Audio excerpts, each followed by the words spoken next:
الشيطان الرجيم بسم الله الرحمن الرحيم ودخل معه السجن فتيان قال أحدهما إني أراني أعصر خمرا وقال الآخر إني أراني أحمل فوق رأسي خبزا تأكل الطير منه نبئنا بتأويله إنا نراك من المحسنين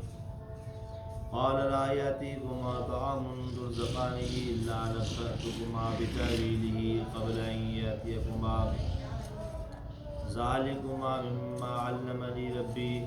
إني تركت ملة قوم لا يؤمنون بالله وهم بالآخرة هم كافرون۔ اور اس کے ساتھ جیل میں دو اور نوجوان بھی داخل ہوئے۔ ان میں سے ایک نے کہا کہ میں نے خواب دیکھا ہے کہ میں انگور نچوڑ کر شراب بنا رہا ہوں، اور دوسرے نے کہا کہ میں نے خواب دیکھا ہے کہ میرے سر کے اوپر روٹیاں ہیں جس سے پرندے کھا رہے ہیں، اور ہم کو اپنے خوابوں کا تعبیر بتائیے، بے شک آپ کو ہم نیکوکاروں میں سے دیکھ رہے ہیں۔ یوسف نے کہا کہ جب تک کھانا نہیں آئے گا جو تم کھاتے ہو، پہلے اس سے کہ میں آپ کو ان کا تعبیر بتا دوں گا، اور یہ اس میں سے ہے کہ مجھے اپنے رب نے سکھایا ہے۔ بے شک میں نے ایسی قوم کو چھوڑا ہے، ایسی قوم کو چھوڑتا ہوں جو اللہ پر ایمان نہیں لاتی اور وہ آخرت کے بارے میں انکار کرتی ہے۔ حضرت یوسف علیہ السلام کا یہ واقعہ تفصیل کے ساتھ قرآن شریف کے اندر بیان کر رہے ہیں کہ حضرت یوسف علیہ السلام اپنے والد کا انتہائی مکرم محبوب بیٹا تھا، اتنا کہ جو ان کے بڑے بھائی ہیں وہ اس بات پر حسد کرنے لگے، اور حضرت یوسف علیہ السلام کو قتل کرنے کی انہوں نے سازش بنائی۔ پھر آخرکار اس کو ایک کنویں میں پھینک دیا، جہاں سے قافلے والوں نے نکال کر اس کو مصر کی بازار میں فروخت کیا، اور وہاں عزیز مصر کی بیوی نے اس کو خرید کر اپنے عزیز مصر نے خرید کر اپنے گھر لایا اور اپنے بیوی کو کہا کہ اس کی پرورش کرنا۔ حضرت یوسف وہاں پر جیسے ہی جوان ہوئے تو عزیز مصر کی بیوی بھی اس پر فدا ہونے لگی، اور یہاں تک کہ اپنی خواہشات کا اظہار کیا۔ پھر اللہ تبارک و تعالیٰ نے حضرت یوسف علیہ السلام کو اس آزمائش سے تو باہر نکالا، لیکن وہ بادشاہ کی جو بیوی تھی وہ ناراض ہو گئی، اور بادشاہ بھی اسی کے ہی چکر میں تھا، تو حضرت یوسف علیہ السلام کو بادشاہ کی بیوی کی خواہشات پوری نہ کرنے کے جرم میں وہ ناراض ہو کر انہوں نے جیل میں ڈالنے کا فیصلہ کیا۔ اب حضرت یوسف علیہ السلام کو جیسے ہی جیل میں داخل کیا گیا تو قرآن کہتا ہے دخل معه السجن فتیان، حضرت یوسف کے ساتھ دو اور نوجوان بھی جیل میں داخل ہوئے۔ اب جو اور دو نوجوان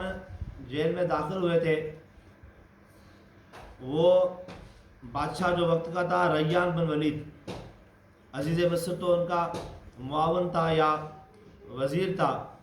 اور اصل بادشاہ ریان تھا۔ اب یہ دونوں اس کے خادم تھے، ایک ساقی تھا اور دوسرا باورچی تھا۔ ساقی تھا مطلب بادشاہ کو جو ہے پانی پلاتا تھا یا شراب پلاتا تھا، پلانے والا، اور دوسرا کھلانے والا باورچی۔ اب ان کی حقیقت یہ ہے کہ بادشاہ کا کوئی دشمن تھا یا کوئی بیرون ملک کی سازش تھی جس میں یہ استعمال ہوئے تھے، اور ان لوگوں نے بادشاہ کو زہر ملا کر قتل کرنے کے پیسے ان کو پیش کیے،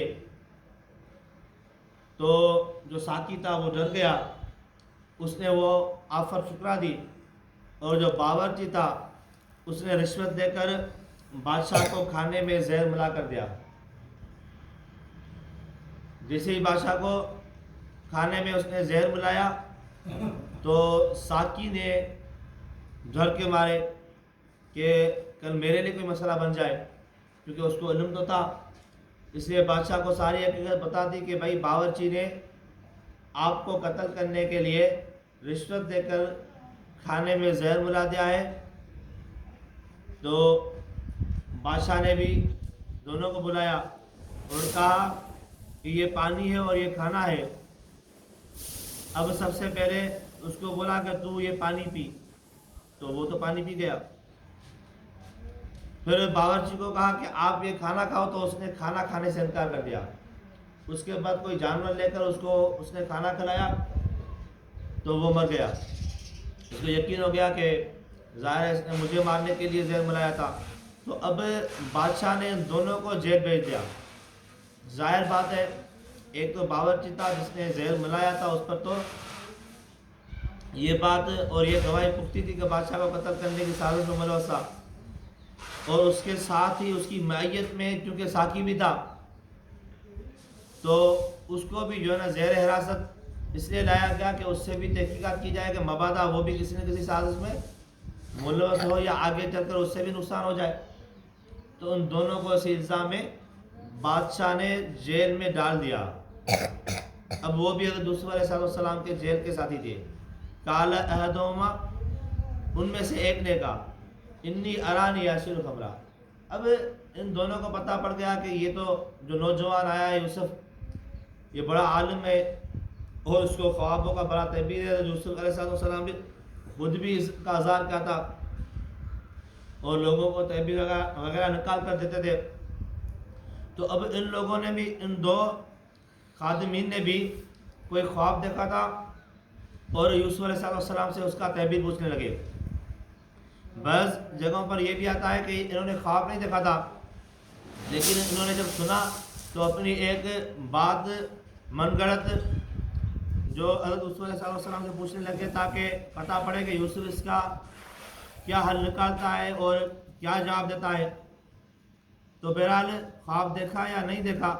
لیکن یہ خواب بیان کیا کہ احدہما، ایک نے کہا کہ انی ارانی یسر خمرہ، کہ میں یہ خواب دیکھ رہا ہوں کہ میں انگور نچوڑ کر شراب بنا رہا ہوں۔ وقال الآخر انی ارانی احمل فوق راسی خبزا، اور دوسرے نے کہا کہ 3 ٹوکریاں ہیں ان میں روٹیاں پڑی ہے اور میرے سر پر ہیں، تاکل الطیر منہ، جس سے پرندے کھا رہے ہیں۔ نبینا بتاویلہ، اب ہمیں اپنے خوابوں کا تعبیر بتائیے۔ انا نراک من المحسنین، ہم آپ کو نیکوکاروں میں سے سمجھتے ہیں۔ ہم تو آپ کو سمجھتے ہیں کہ آپ بڑے جو ہے نا ہوشیار ہو، دانش مند ہو اور نیکوکار ہو، تو آپ تو بات سچی بتاؤ گے، اس لیے ہم کو آپ بتائیے کہ اس چیز کا مطلب کیا ہے۔ کیونکہ حضرت یوسف علیہ السلام اللہ تبارک و تعالیٰ کا پیغمبر تھا، بڑا بااخلاق تھا، با کردار تھا، اور ہر ایک کے ساتھ اس کا حسن سلوک اور حسن اخلاق ایسا تھا کہ ہر ایک اس کا جو ہے نا وہ چاہنے والا بن جاتا تھا۔ تو اس لیے جب جیل میں آیا تو جیل کے ساتھوں کے ساتھ اس کی جو ہے نا چال چلت اور اس کا جو ہے نا طریقہ روش ایسی تھی کہ سارے اس پر فدا ہو گئے۔ یہاں تک کہ جو جیلر تھا اس نے بھی کہا کہ میں یہی چاہتا ہوں، میری خواہش یہ ہے کہ اگر میرے بس میں ہوتا تو آپ کو جیل سے نکال دوں، لیکن جب تک آپ جیل میں ہو تو جو بھی سہولت میرے پاس اور میرے یہاں ممکن ہوگی آپ کو میں میسر کروں گا۔ قال لا یأتیکما طعام ترزقانہ۔ اب حضرت یوسف علیہ السلام نے ان کے خوابوں کا تعبیر بتانے سے پہلے جو ہے نا کچھ اور باتیں کہنا مناسب سمجھی۔ ایک تو اس لیے کہ ان میں سے ایک کے خواب کا تعبیر تھوڑا مشکل تھا اور اس کے بارے میں ایک تکلیف دہ مرحلہ آنے والا تھا، تو ابھی یکدم میں اس کو اگر وہ چیز پتہ تھا تو یہ ناگوار گزرتی۔ جب بھی کوئی دکھ والی بات آدمی کسی کو بتاتا ہے تو اس کے لیے کچھ ماحول بنانا پڑتا ہے تاکہ وہ دکھ اور وہ غم آدمی برداشت بھی کر سکے۔ یکدم میں یا کسی ایسی کیفیت میں اگر کسی کو ایسی بات اچھال دی جائے تو وہ فوراً اور بہت سارا پریشان ہو جاتا ہے، کبھی کبھی اس میں جو ہے نا اٹیک بھی ہو جاتا ہے۔ اور دوسرے نمبر پر یوسف اللہ کے پیغمبر تھے، اب ظاہر ہے وہ لوگ اس کے پاس آئے ہیں اور انہوں نے سوال پوچھا ہے، وہ اپنا ٹائم نکال کر یوسف کے پاس بیٹھے ہیں، اور اللہ کے پیغمبر کا کام ہی یہ ہے کہ دین کی تبلیغ کرنا، توحید کی پرچار کرنا۔ تو اب یہ موقع تھا، اس لیے حضرت یوسف علیہ السلام دین کی دعوت دینے لگے اور اللہ کی وحدانیت ان کو بتانے لگے۔ تو کہا لا یأتیکما طعام، جب تک کھانا نہیں آئے گا ترزقانی جو آپ کھاتے ہو، الا نبأتکما بتأویلہ قبل ان یأتیکما، اس کے آنے سے پہلے پہلے میں آپ کو تعبیر بتا دوں گا، لیکن اس سے پہلے کچھ ضروری گزارشات اور معروضات وہ آپ کے خدمت میں پیش کر رہا ہوں۔ ذالکما مما علمنی ربی، اور یہ وہ چیزیں ہیں، یہ دونوں تعبیر جو آپ کو میں بتاؤں گا، مما اس چیز میں سے ہے، وہاں سے ہے کہ علمنی ربی، کہ میرے رب نے مجھے سکھائے ہیں۔ اس طرح نہیں کہ میں آپ کو جو تعبیر بتاتا ہوں یہ میرا علم ہے، یا اس کے اندر میری کوئی ایسی مہارت ہے، میری کوئی اپنی چیز اپنی کمائی ہے، لیکن یہ وہبی علم ہے، کسبی نہیں ہے، تو اللہ کی طرف سے عطا کرتا ہے۔ انی ترکت ملت قوم، اور میں چھوڑتا ہوں اس قوم کو لا یؤمنون باللہ، جو اللہ پر ایمان نہیں لاتی، وہم بالآخرۃ ہم کافرون، اور آخرت کا انکار کرتی ہے۔ اب دیکھو کہ حضرت یوسف علیہ السلام نے ان کو نہیں کہا کہ بھئی آپ اس قوم کو چھوڑ دو جو قوم اللہ پر ایمان میں نہیں لاتی یا کافر ہے، کیونکہ یہ بات اگر ڈائریکٹ کسی کو آدمی کہے تو یہ نامناسب تھی۔ تو نبی تھا، اس کے تبلیغ کا طریقہ بھی بہت عجیب تھا کہ بھئی میں ایسی قوم کے پیچھے نہیں لگتا اور اس قوم کو چھوڑتا ہوں جو اللہ پر ایمان نہیں لاتے، میں اس قوم کو چھوڑتا ہوں، مطلب کہ آپ بھی اس قوم کو کیا کرتا ہو، چھوڑ دو۔ اصل مقصد یہی تھا، ہاں، لیکن اس کو اس طرح بیان کیا۔ تو تبلیغ کا جو اسلوب ہے، طریقہ ہے، وہ بھی نرمی والا ہے، وہ بھی ایسا احسن ہونا چاہیے کہ آدمی جو سامنے والا ہے اس کے دلوں پر حکمرانی کر لے۔ اس طرح نہیں کہ ڈائریکٹ کسی کو کیا کہا جائے کہ بھائی تم جو ہے نا کفر کرو، اس کو چھوڑ دو، یہ کرو وہ کر دو، کسی کو اس طرح جو ہے نا وہ کرنے کا طریقہ مناسب نہیں ہوتا۔ واتبعت ملت آبائی، اور میں نے کیا کیا ہے، میں نے یہ تو چھوڑ دیا کفر کا راستہ، اب میں نے اپنے آبا یعنی ابراہیم اور اسحاق اور یعقوب اس کے دین کو اپنایا ہے۔ حضرت ابراہیم علیہ السلام کا جو دین تھا، اس کے بعد اسحاق کو ملا، اور اس کے بعد یعقوب اللہ کے نبی بنے۔ اب اللہ تبارک تعالیٰ نے مجھے یعنی یوسف کو جو ہے نا وہ نبوت دی ہے، عطا کی ہے، تو اسی ہی دین پر ہم چل رہے ہیں۔ یہ دین جو اللہ کا ہے، یہ اللہ کے وحدانیت کا اور اللہ کو ایک ماننے والا دین ہے۔ ما کان لنا ان نشرک باللہ من شیء، ہمارے لیے یہ مناسب نہیں ہے کہ ہم اللہ کے ساتھ کسی چیز کو شریک کریں، یہ ہرگز مناسب نہیں ہے۔ سب کچھ اللہ ہے، اب ہم کہیں کہ بھائی یہ بھی کرتا ہے وہ بھی کرتا ہے، اللہ کے جو ہے نا ذات میں کسی کو شریک ٹھہرائیں، یہ مناسب بات نہیں ہوتی۔ ذالک من فضل اللہ علینا وعلی الناس ولکن اکثر الناس لا یشکرون، اور یہ اللہ کا ہی فضل ہے ہم پر اور لوگوں پر، لیکن اکثر لوگ اس کا شکر نہیں کرتے۔ اب اللہ نے جو دین دیا ہے ہم کو اور یہ سمجھ دی ہے، اور حق اور سچ کے راستے پر چلنے کی توفیق دی ہے، یا صراط مستقیم کو جو ہم کو ماں کے گود کے اندر عطا کیا ہے، یہ اللہ کا فضل ہے، اس کے اندر ہماری کوئی بھی جو ہے نا کمائی نہیں ہے۔ منت منے کے خدمت سلطان حمید کنی، منت شناس ازب خدمت گزاشت۔ شیخ سیدی رحمۃ اللہ علیہ نے فرمایا ہے کہ بادشاہ کی خدمت کر کے تو بادشاہ پر احسان نہ جتلانا، لیکن یہ بادشاہ کا تمہارے اوپر احسان ہے کہ اس نے تمہیں اپنی خدمت کے لیے قبول کیا ہے۔ یہ کوئی بڑا آدمی ہے، کوئی منسٹر ہے، وزیر اعلیٰ ہے، وزیر اعظم ہے، اب وہ اگر آپ کو سیکرٹری رکھتا ہے اپنے ہاؤس کے اندر، اپنے معاملات دیکھنے کے لیے اپنا کوئی معاون وغیرہ رکھتا ہے یا کچھ کرتا ہے، تو اس پہ آپ کی کوئی اس پر احسان نہیں ہوگا کہ بھئی میں آپ کا کام کر رہا ہوں، یہ تو وہ آپ پر احسان کرنا ہے کہ اس نے اتنے بڑے منصب پر آپ کو فائز کیا ہے۔ تو اللہ تبارک و تعالیٰ پر ہم نے ایسا نہیں کیا کہ ہم آئے مسجد میں یا ہم نے روزہ رکھا یا ہم تراویح پڑھتے، یہ اللہ تبارک و تعالیٰ کا ہم پر احسان ہے کہ اس نے اس سارے ماحول سے چن کر، اس باہر سے نکال کر اپنے گھر میں بلایا ہے۔ تو ذالک من فضل اللہ، یہ اللہ کا فضل ہے علینا ہم پر، وعلی الناس، اور جو بھی لوگ اس کام میں ہیں ان پر، ولکن اکثر الناس لا یشکرون، لیکن لوگ اس پر شکر نہیں کرتے کہ بھی اللہ تبارک تعالیٰ نے دین دیا ہے، دینداروں کے ساتھ صحبت دی ہے، قرآن کی نعمت دی ہے، نماز کے لیے میں مسجد میں لایا، لوگ اس پر شکر نہیں کرتے، لوگ کہتے ہیں کہ بھائی ہم بڑے کوئی نیک نمازی ہے، اس طرح اس طرح۔ یا صاحب السجن ارباب متفرقون خیر ام اللہ الواحد القہار۔ اب دیکھو اس کا طریقہ بیان کا، اے میرے جیل کے ساتھیوں، کیا ارباب متفرقون زیادہ خدا خیر بہتر ہے، ام اللہ الواحد القہار، یا ایک ہی اللہ جو اکیلا ہو اور قہار ہو۔ اس طرح نہیں کہتا کہ بھئی اللہ ایک ہے، اس کو دلیل سے سمجھانا چاہتا ہے کہ بھئی آپ دیکھو کہ زیادہ خدا بہتر ہوں گے یا ایک اللہ۔ اب زیادہ ہوں گے تو ایک کہتا ہے کہ بھئی میں اس کو بیٹا دیتا ہوں، وہ دوسرا کہتا ہے کہ میں اس کو بیٹی دیتا ہوں، ان کا آپس میں جو ہے نا وہ جھگڑا ہو جائے گا۔ ایک کہتا ہے بھئی بارش ہونی چاہیے، اور دوسرا کہتا ہے کہ نہیں بارش کی ضرورت نہیں ہے۔ تو اب دیکھو زیادہ خدا بہتر ہوں گے یا ایک ہی اللہ، یہ جو اس کا ایک ہی فیصلہ ہو، اس پر عمل کرنا بھی آسان ہو۔ تو ایک ہی اللہ جو بہتر ہے، تو آپ توحید کو پکڑو، آپ شرک کو کیا کر دو، ختم کر دو۔ تو شرک کے خلاف اور توحید کے حق میں جو دلیل دیا وہ بھی بہت عجیب الفاظ کے ساتھ دیا ہے۔ ما تعبدون من دونی الا اسمان، نہیں یہ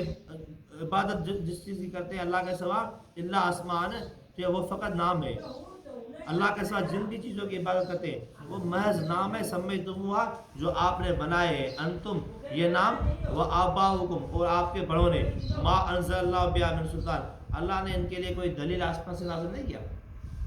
اب آپ جو ہے نا فلاں پیر کی، فلاں مرشد کی، فلاں درگاہ مزار پر جاتے ہو کہ بھئی یہ بیٹا دے گا، یہ منت پوری کرے گا، کہ یہ محض ایک نام ہے، ٹھیک ہے۔ یہ چیزیں جو ہے آپ نے اپنے ہاتھوں سے گڑھی ہے، یا آپ کے باپ نے، یا آپ کے دادا نے، آپ کے بڑوں نے، باقی اللہ کی طرف سے یہ کوئی بھی حتمی چیز نہیں ہے کہ بھئی اللہ نے فرمایا ہو اور اللہ نے آپ کو اس چیز کا حکم دیا ہو، اس طرح کا کوئی معاملہ نہیں ہے۔ یہ آپ کے ہی ہاتھوں کی اور آپ کے ہی زبان کی کوئی گڑی ہوئی چیز ہے۔ ان الحکم الا للہ، حکم فقط کس کا چلے گا، اللہ کا چلے گا، اللہ کے علاوہ کسی کا نہیں چلے گا۔ امر اللہ تعبدوا الا اياه، اور اللہ نے حکم کیا جائے کہ اس کے سوا کسی کی عبادت نہ کرو۔ ذالک الدین القیم، یہی ایک سچا اور سیدھا دین ہے۔ ولکن اکثر الناس لا يعلمون، لیکن بہت سارے لوگ یہ جانتے نہیں ہیں، بہت سارے لوگوں کو اس کا علم نہیں ہوتا کہ سیدھا اور سچا دین کیا ہے۔ یا صاحب السجن اما احدکما فیسقی ربہ خمرا۔ اب آیا ان کے خوابوں کے تعبیر پر، اب ان کے خوابوں کی تعبیر پر آیا، کیونکہ ان دونوں نے سب سے پہلے جو خواب بتایا تھا کہ بھئی یہ چیزیں ہم نے دیکھی ہے، آپ اس کا تعبیر بتائیے گا۔ تو ظاہر ہے اب حضرت یوسف علیہ السلام نے کہا بھئی کھانے آنے سے پہلے میں آپ کو تعبیر بتا دوں گا، تب تک کچھ ضروری چیزیں جس میں توحید کی دعوت تھی اور شرک کی مخالفت تھی، شرک سے بچو اور اللہ کو ایک مانو۔ تو اب وہ دعوت دے کر اس کو اپنا پیغام پہنچا دیا۔ اب ان کی جو ہے نا بات ہے اس کا جواب دے رہا ہے۔ یا صاحب السجن، اے میرے جیل کے ساتھیو، اما احدکما، آپ میں سے جو ایک جو ساقی ہے، فیسقی ربہ خمرا، وہ اپنے جو ہے نا بادشاہ کا کو شراب پلائے گا، وہ امل آخر، اور دوسرا جو باورچی ہے، فیصلب، اس کو پھانسی دی جائے گی، فتاکل الطیر من رأسی، اور پھر اس کے سر کو نوچ کر پرندے کھائیں گے۔ قضی الامر الذی فیہ تستفتیان، اب ان دونوں کے خوابوں کا تعبیر آ گیا کہ آپ جو دو قید خانے میں ہو ان میں سے ایک تو آخر کار بری ہو جائے گا، اس پر الزام غلط ثابت ہو جائے گا، 3 دن آپ جیل کے اندر ٹھہرو گے، اور 3 دن کے بعد بادشاہ دوبارہ اس کو اپنے عہدے پر کیا کرے گا، بحال کرے گا۔ باقی جو دوسرا ہے، کیونکہ اس پر تو جرم ثابت ہے، اس نے تو بادشاہ کو مارنے کے لیے زہر ملایا تھا، اب اس کو بادشاہ پھانسی پر چڑھا دے گا، اور پھانسی پر چڑھنے کے بعد جیسے اس کو پھینکا جائے گا اس کے لاش کو، تو پرندے اس کے سر سے نوچ کر کھائیں گے۔ یہی تعبیر آپ کے دونوں کے خواب ہوا ہے۔ قضی الامر الذی فیہ تستفتیان، ابن مسعود سے اللہ تعالیٰ عنہ فرماتے ہیں کہ ان لوگوں نے کہا، دونوں نے، کہ بھئی ہم نے تو ایسے اپنے طرف سے بات بنائی تھی آپ سے پوچھنے کے لیے، اب آپ نے جو ہے نا وہ تعبیر خطرناک بتا دیا۔ ایک کے لیے تو موت کی جو ہے نا وہ علامت ہے، اور موت کی جو ہے نا دھمکی ہے۔ تو اب اللہ تبارک تعالیٰ نے فرمایا قضی الامر الذی فیہ تستفتیان، یوسف نے ان کو یہ جواب دیا کہ اب تیر کمان سے نکل گیا، اللہ کا فیصلہ آ گیا اس چیز کے بارے میں جو آپ پوچھ رہے تھے، بس اب جو ہوا وہی ہوا، اب یہی ہوگا جو میں نے بات کہی ہے، پھر چاہے آپ نے اپنے طرف سے بنائی ہوئی چیز یا چاہے آپ نے واقعی یہ خواب دیکھا ہو۔ تو بہرحال انہوں نے خواب ہو سکتا ہے دیکھا ہو سکتا ہے کہ بن دیکھے یہ بات نہیں ہو، لیکن یہی ہوا جو حضرت یوسف علیہ السلام نے ان کو تعبیر بتایا تھا. وقال الذی ظن انه ناج منهما اذكرنی عند ربک. انشاءاللہ اب کل بیان ہوگا کہ آگے کیا ہوتا ہے ان کا تعبیر، اور حضرت یوسف علیہ السلام جو ہے وہ ان کو بادشاہ کے لیے کیا پیغام دیتا ہے اس کا بیان کل آئے گا. اللہ تبارک تعالیٰ سے دعا ہے کہ قرآن پاک سمجھنے اور اس پر عمل کرنے کی توفیق عطا فرمائے. اللہ